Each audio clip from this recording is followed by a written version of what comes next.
In the spring of 2017, after a preliminary injunction hearing, a federal judge ordered Rutherford County to stop using the filter system, their policy for illegally detaining kids. The impact of that decision was massive. The number of county kids sent to jail dropped by almost 80% over the next year, which was good for the kids of Rutherford County. And that injunction was also good for Wes and his legal team, who were still pursuing a lawsuit against the county. Like, we thought, great, we've got the injunction, and then, they're going to have to settle this thing or face a trial, and we have all these good arguments, and we're going to get these experts, and we would have a really great shot at convincing a jury of the value of these claims. So Wes and the two other lawyers on the case, Mark and Kyle, started gearing up for the trial of their careers. They did more depositions of jail and court staff and hired an expert witness to testify on the trauma and impact of jailing kids so young. And in preparation to wow a jury, they hired a photographer to take specialized photos of the jail. Their plan was to put VR headsets on jurors so they could feel what the kids did, being locked up in a tiny cell. But there's a problem with gathering all that evidence. That's a ton of damn money. Here's Mark. I remember getting the expert witness bills and being like, oh my God, And so we'd get the bill, and then there'd be another one like a month later for another $10,000 or $15,000. So like that $15,000 was just a kick in the balls. While the lawyers were bleeding money, the county was raking it in. Because the thing is, Rutherford County's juvenile jail wasn't just a place for its delinquent kids. It was a place for other counties' kids, too, as illustrated by an infomercial the county sent out across the state. Built in 2008, the Rutherford County Juvenile Detention Center is a 43,094 square foot facility that is located in the heart of Tennessee. It's narrated by Judge Davenport, and it's called, What Can the Rutherford County Juvenile Detention Center Do for You? Well, for starters, there are 64 clean and secure detention beds, with 48 of those being in a single occupancy rooms that have a toilet, sink, water fountain, private shower, desk, and intercom system. Over drone shots and B-roll of kids in gray and white striped jumpsuits, Davenport makes her pitch to neighboring counties. Facility? Check. Great employees? Check. You should send your delinquents to Rutherford County's state-of-the-art juvenile jail. Please contact us and let us be your partner for the safe custody and well-being of the detained youth of your community.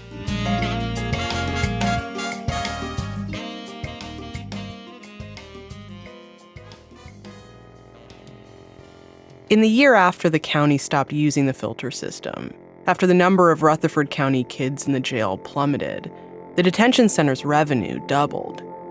Rutherford County was still very much in the business of jailing kids, and business was booming.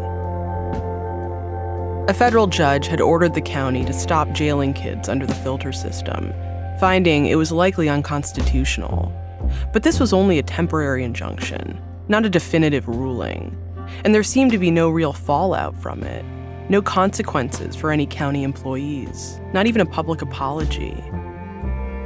So to the lawyers, this lawsuit felt like the only avenue to some kind of justice and accountability for what happened, which meant they either had to win the case definitively in a trial or negotiate a large enough settlement so the kids would get restitution.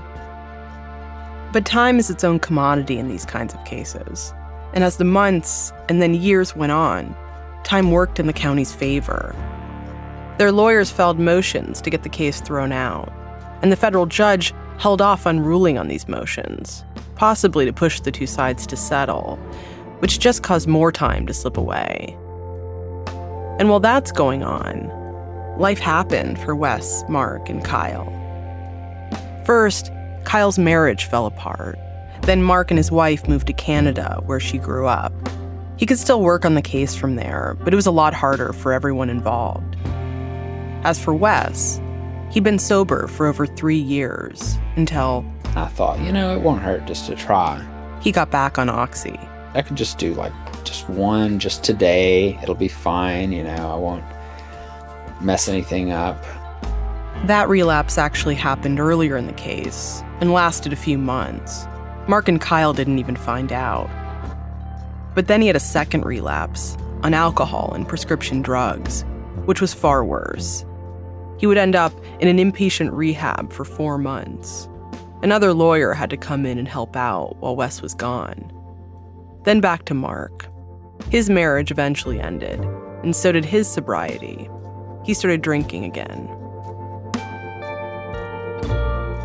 The lawyers told me the relapses didn't affect anything. Mark and Kyle both said there was enough of them to pass the work around.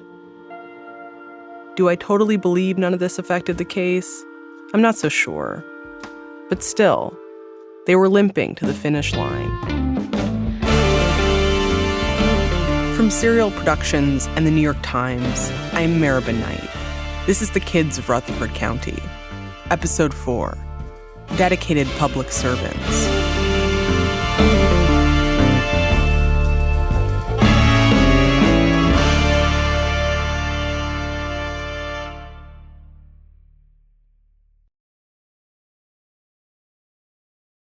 In the fall of 2020, the lawsuit rolled into its 4th year, and the lawyers were getting increasingly concerned.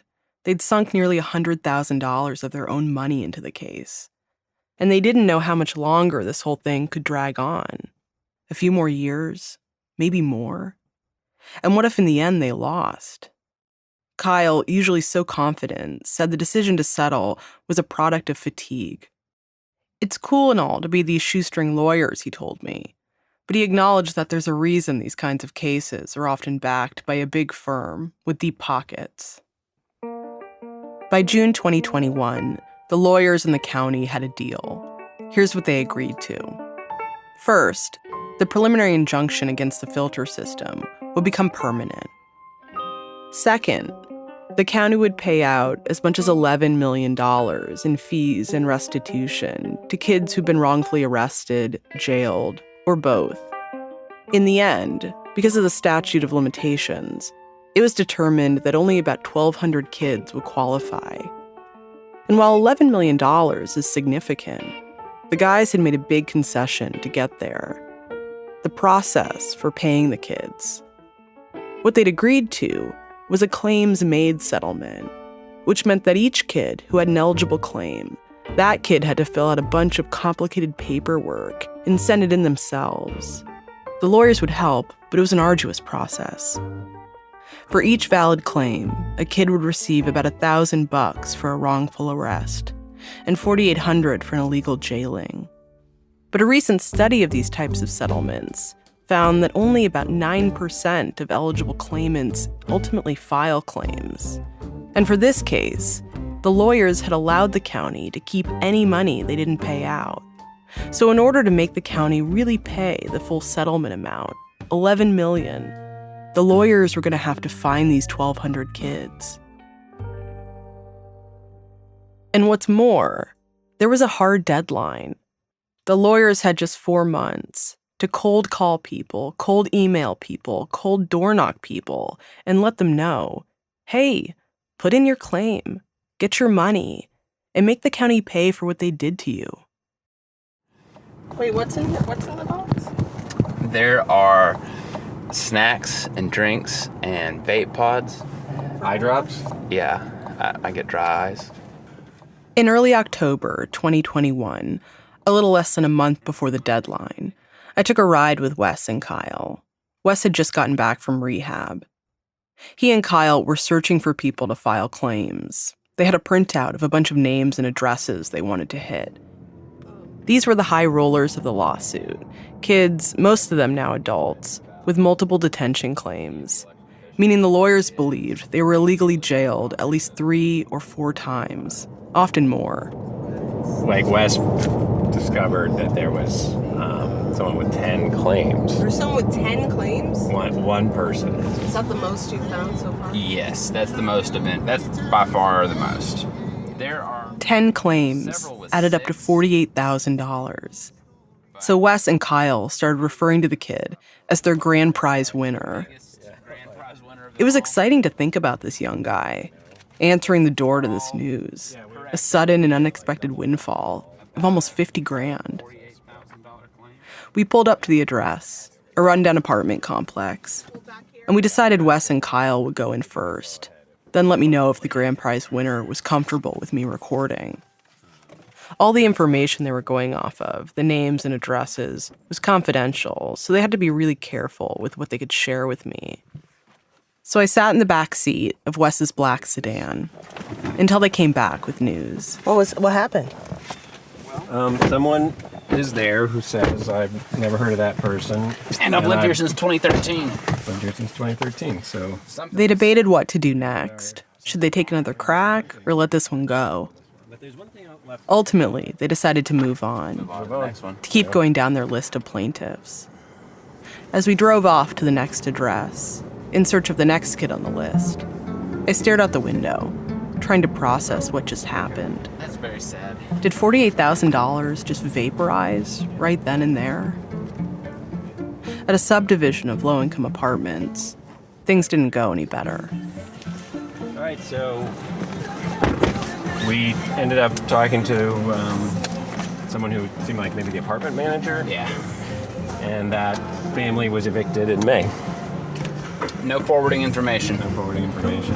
So, you know, I mean... It started to occur to me that the people who needed this settlement money the most, people who were already struggling financially, who didn't have a stable address, they were the least likely to get what's owed to them. So this is it. It's either this place or nowhere. In the 7.5 hours we spent driving around Rutherford County, we hit a working-class neighborhood. Well, Maribel, it ain't looking good so far. A quiet cul-de-sac dotted with single-family homes. All right, well, nobody answered the door, even though there's 2 cars here. The house was dark inside. And a handful of bum addresses. No luck. Mark that as a bad address. Like a house number that led to a shed in an empty field. There's nothing there but trees. And by the end of the day, Brutal. On to the next one. we'd gone to 22 stops, and nothing. A swing and a miss. Not a single person to file a claim. Same. Tragic.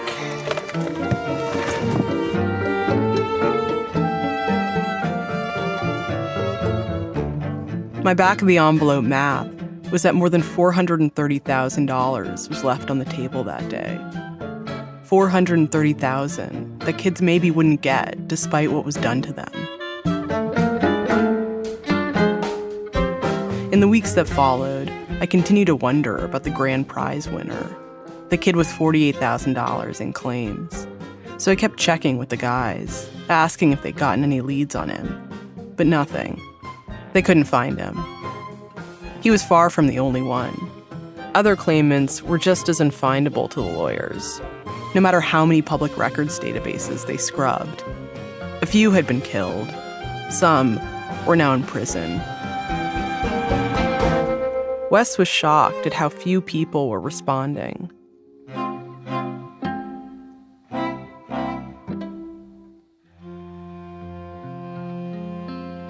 The lawyers didn't give up, though. They got students at 2 local universities to door knock and make calls. They did a media campaign, getting stories into the local TV news, the local paper. Kyle even went on WGNS, the same radio station Davenport appeared on, to spread the word. If you're sitting on a packet from the mail about this, you need to call. You need to call. Don't leave the money on the table. Ladies and gentlemen, we will be right back, and we are paying some bills. Finally, the deadline came. According to the lawyers, 278 kids got payouts from the county. 278 kids. That's 23% of the total eligible. Wes was happy with this number. It was way above average for these kinds of settlements, which again, is a dismal 9%. But I have to admit, I felt kind of deflated by the outcome. I've reported on many lawsuits, but nothing that I got to watch play out until the bitter end. I had no idea about what really came after the flashy headline of kids win $11 million in federal lawsuit. Because in the end, Rutherford County paid just a little over $5 million, less than half the total settlement.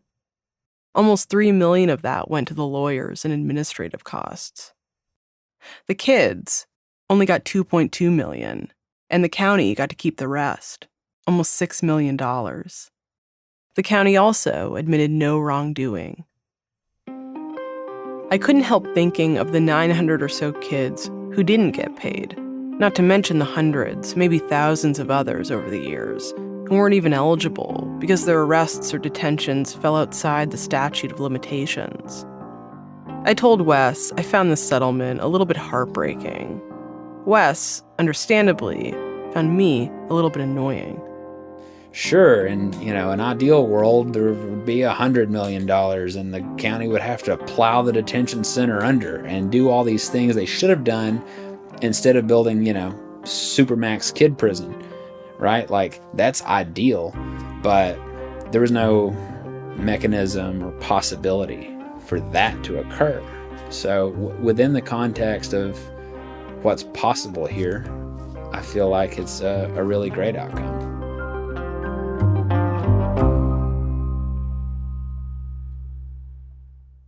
I understood Wes's perspective. At least he got some kids paid. But how do those kids feel about it?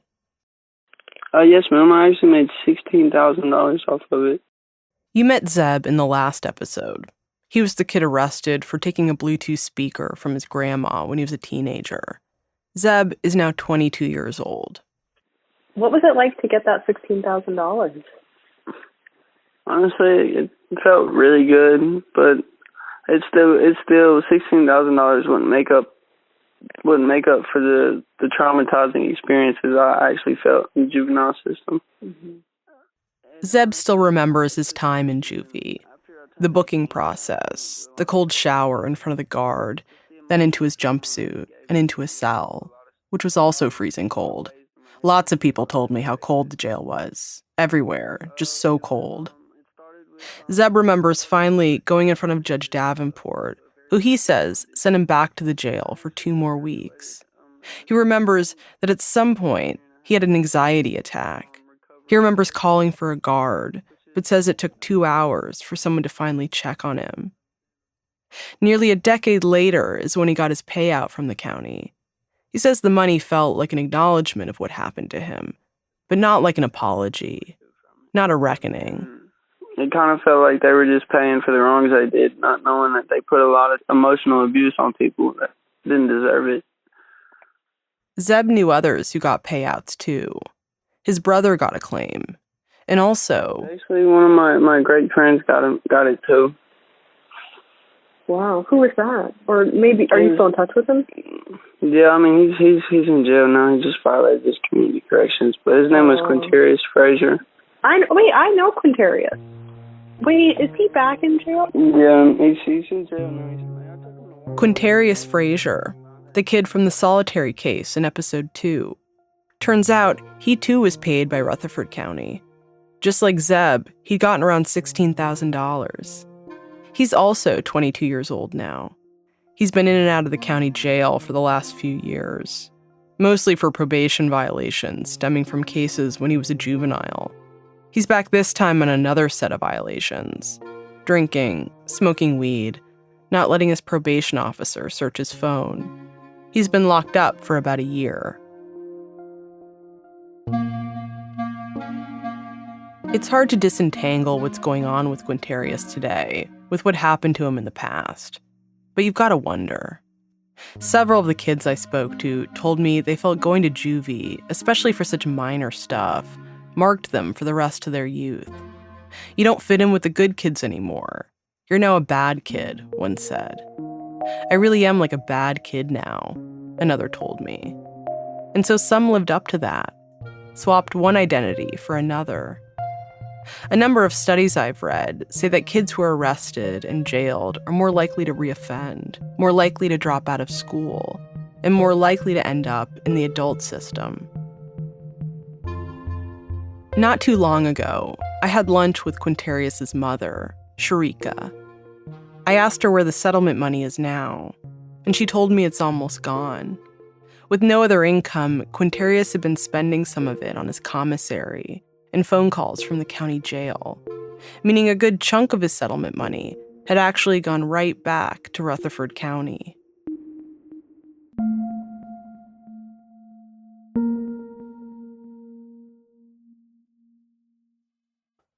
Once the lawsuit wrapped up and the claims had all been submitted, the lawyers were ready to move on.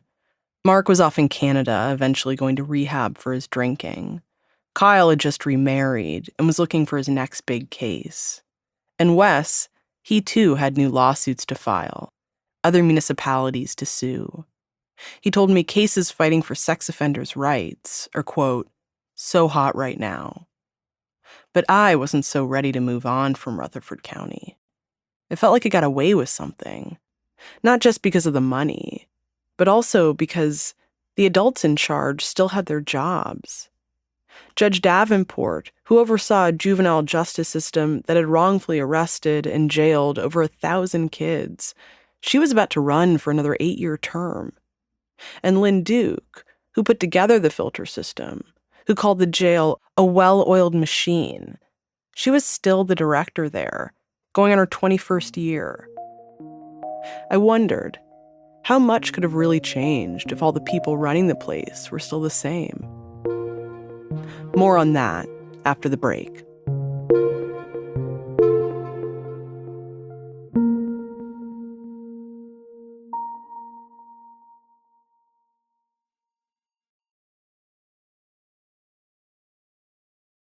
I've circled around this story for years, and in 2021, I published a long article about it in ProPublica with my colleague Ken Armstrong.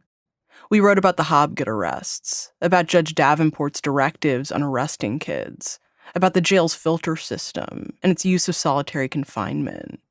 And we dug into how the county and the state had allowed all this to happen. What we found in our reporting was a troubling lack of oversight. For example, on the state level, every year the Tennessee Department of Children's Services inspected the jail. They talked with children, even reviewed the jail's manual, the same one that had the filter system right there in plain sight. But the inspectors never flagged it. When I spoke with those inspectors, they confirmed that yes, it was their job to make sure the detention center was following the law. But obviously, I missed the filter system, one told me. Or take the county. We learned that back in 2003, Rutherford County had hired a consulting firm to come up with proposals for a new juvenile jail. In their report, the consultants told the county they were jailing significantly more kids than other Tennessee counties, and they were overusing the jail for kids accused of the most minor offenses. The consultants recommended diverting more kids away from the jail and building a smaller juvenile detention center. The county rejected the firm's advice and instead built one of the largest juvenile jails in the state. It appeared Judge Davenport and the people who reported to her were allowed to run this system the way they wanted because either the oversight just wasn't there or nobody seemed to mind what they were doing. Once we published the story, it got a lot of attention. An update now on one Tennessee county's pattern of putting children in jail. According to a scathing ProPublica report, a Tennessee county Rutherford County, Tennessee, has detained a record 3 police officers went to an one juvenile court judge in Rutherford 11 County, children Tennessee. were arrested, some only for watching the fight. The story went national, and then there were meaningful demands for change. 11 members of Congress wrote a letter to Attorney General Merrick Garland asking for the DOJ to investigate Rutherford County. Tennessee's Republican governor called for a review of Judge Davenport, and state lawmakers introduced a resolution to oust her, just get her off the bench as soon as possible. Hi there. Thank you for joining us today. Late Friday afternoon, Representative Johnson and I filed in a press conference over Zoom, State Senator Heidi Campbell explained why they took such a drastic measure. While judges are given judicial discretion to interpret laws, they are not allowed to make up their own laws. The constitutional provision for removing judges... This was January of 2022, and Judge Davenport was up for re-election that August. I'd been wondering if she still planned to run, and all my sources were telling me she was. But the day after that state senator's press conference, she issued a statement that read, in part, "After prayerful thought and talking with my family, I've decided not to run for re-election. I'm so proud of what this court has accomplished in the last 2 decades and how it has positively affected the lives of young people and families in Rutherford County.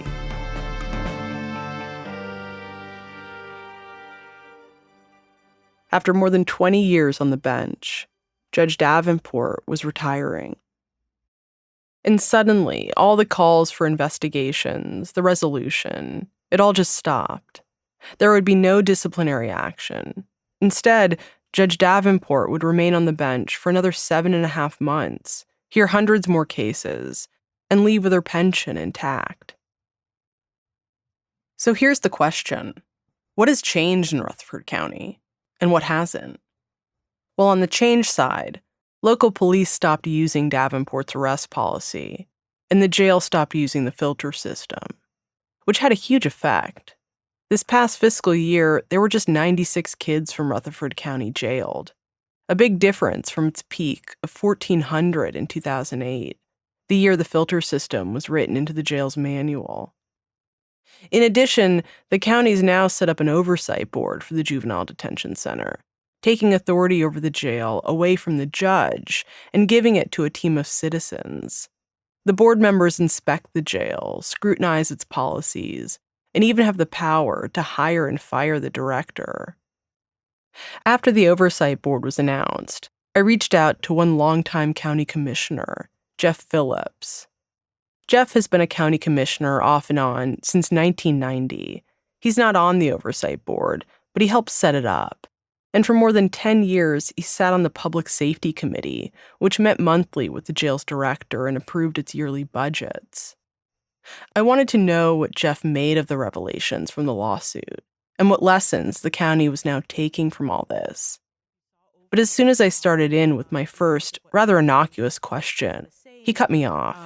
I know what I'm about to say sounds a little suspicious, but to what end? What are you doing? Why are you doing this? I'm just trying to figure out why. Why are you bringing this up?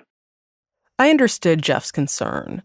Rutherford County had gotten knocked around pretty good in the press, and he just wanted the whole thing to go away. But I explained to him that I was curious from his perspective about what happened and what could have gone differently, so that history isn't doomed to repeat itself. Jeff got that, but still. I just don't know how rehashing all this stuff is in the best interest of everybody in Rutherford County, to go back and say over and over and over again that these kids were treated unfairly. It appears that all of them were treated unfairly. We made a mistake. Let's fix it and just move forward and try not to make those mistakes again. Jeff said the county commissioners, they're just a legislative body. They approve funding, provide resources. They don't have the knowledge or expertise to really oversee the operations of the justice system. That's the point of the new oversight board, to staff it with local citizens who hopefully have professional skills they can bring to bear. He said that as soon as the revelations came out about what's been happening in the court and the jail, the county really has tried to make amends. We are not arguing that, at least I'm not, and I don't know of any other commissioner that would be arguing that what happened was the right thing to do. I think we're just trying to say, okay, this happened, and we're not saying that that it was our fault that it happened or it was anybody's fault that it happened. I think it was a mistake that was made during the judicial process, and that process, there are mistakes made there like there are everywhere, and we weren't aware that was happening, and I'm pretty sure that the Juvenile Detention Center was not aware that they were breaking the law either. Maybe they should have been. I don't know.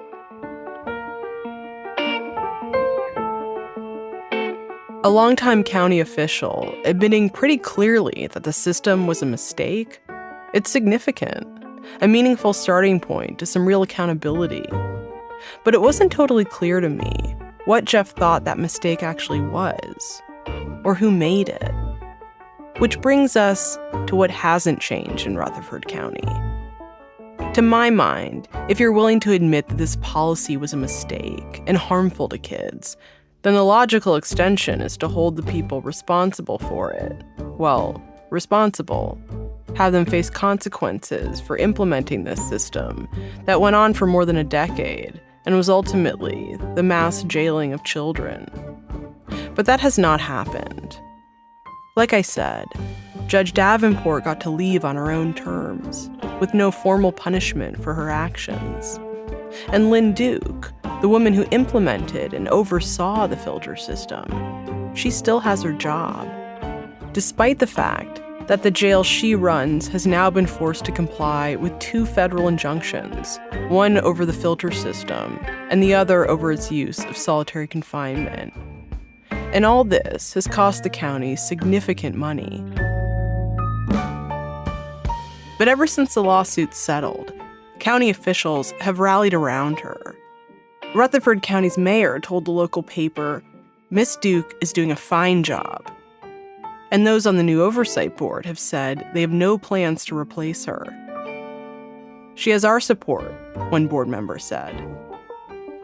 In my conversation with Commissioner Jeff Phillips, when I pressed him on who was responsible for what happened, did he think it was Davenport?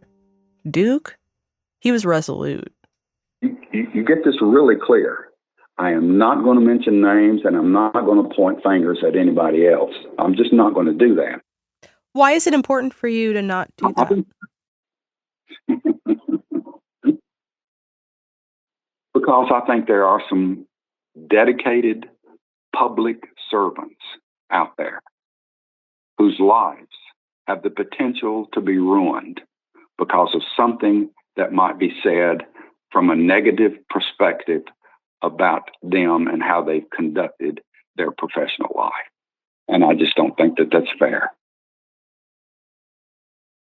What strikes me about Jeff's response is how he and other officials are so willing to extend grace to Duke and Davenport, 2 people who so often refuse to extend that same grace to the children who came before them.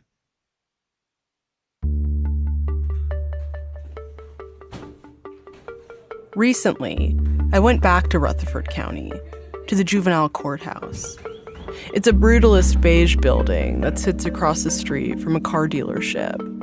And now, a new judge is in charge, Travis Lampley, who sailed through the election on the Republican ticket.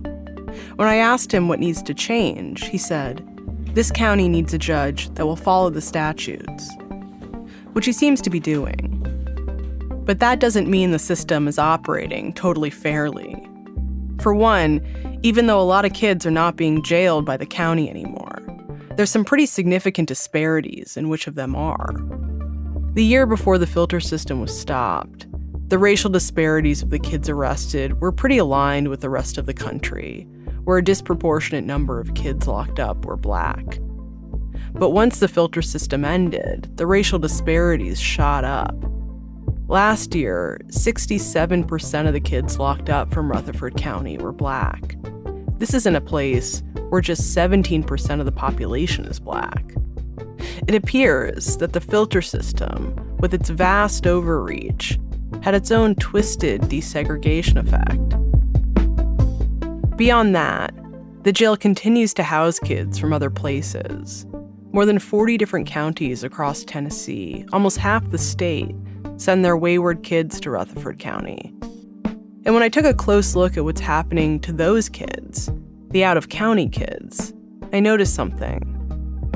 Reading reports from the last few years, I see the jail has been holding some of them for too long on small charges. Truancy, held for 2 days. Unruly, held for 6 days. A runaway, 7 days. Another runaway, 10 days. All of them, clear violations of the law. But the thing is, these are kids from other counties, with different judges making their own decisions on how long to jail them. Sound familiar?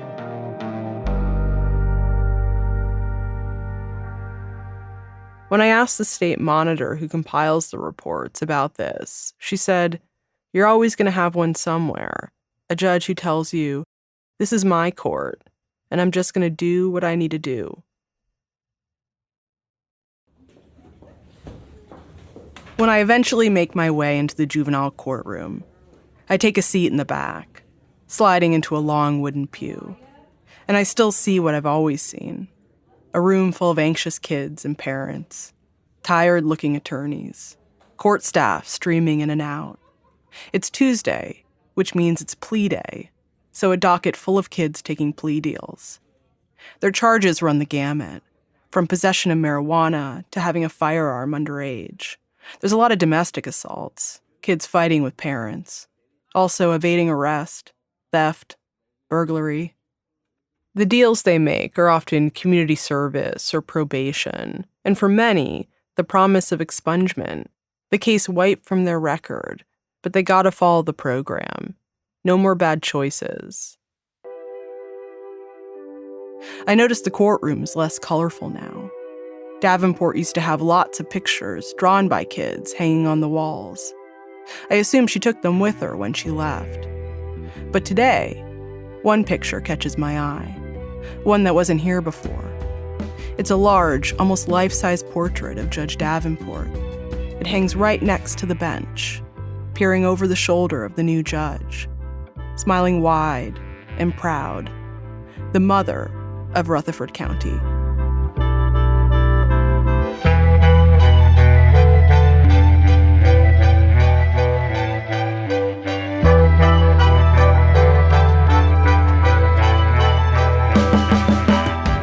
The Kids of Rutherford County is a co-production of Serial Productions, The New York Times, ProPublica, and Nashville Public Radio.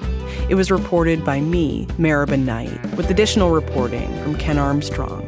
The show was produced by Daniel Guillemette, with additional production by Michelle Navarro. Editing from Julie Snyder and Jen Guerra, along with Sarah Bluestain and Ken Armstrong at ProPublica, and my colleague, Tony Gonzalez, at Nashville Public Radio. Additional editing from Anita Badajo and Alex Kotlowitz. The supervising producer for Serial Productions is Nde Chubu. Research and fact-checking by Ben Phelan, with additional fact-checking by Naomi Sharp. Sound design, music supervision, and mixing by Phoebe Wang. The original score for our show is from The Blasting Company. Susan Westling is our standards editor, and legal review from Dana Green, Alameen Sumar, and Simone Procas. The art for our show comes from Pablo Del Con. Additional production from Janelle Pfeiffer. Mac Miller is the executive assistant for Serial. Sam Dolnick is the deputy managing editor of the New York Times. Special thanks to Kathy Sinback and Chris Kleiser, Ben Holland and Pam Holland at Spotland Productions. At the New York Times, a huge thank you to Jeffrey Miranda, Nina Lassam, and Mahima Chablani. The Kids of Rutherford County is produced by Serial Productions, The New York Times, ProPublica, and Nashville Public Radio.